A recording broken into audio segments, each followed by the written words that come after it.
हे विधाता सोना जनी अखिया मुना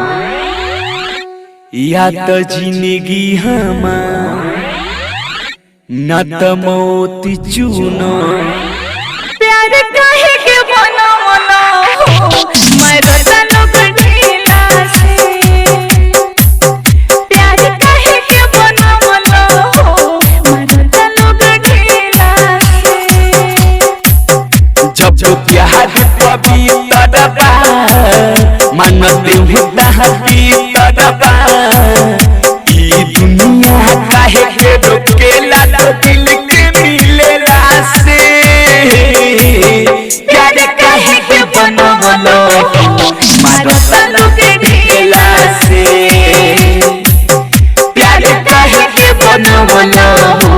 मारता लोग ढेला से डीजे ब्रजेश चकिया यार के बिना ये जिंदगी मुश्किल हो जाए जीना प्यार के बिना विधाता चिरले हम अपन सीना कि जुदाई अब हम ना सहब इनका बिना अब हम ना रहब लोग देखना चाहता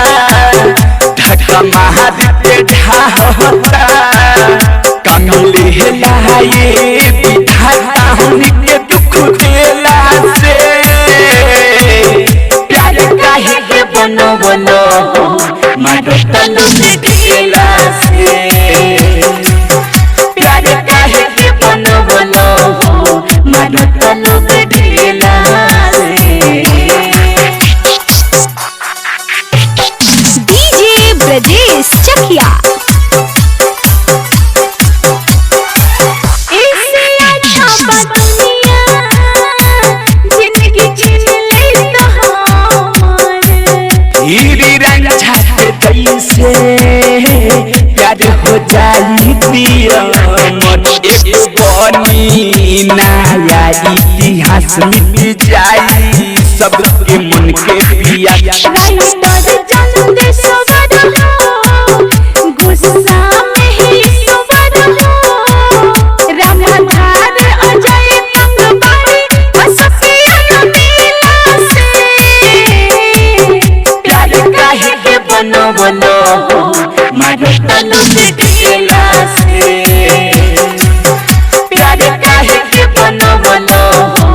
मारता लोग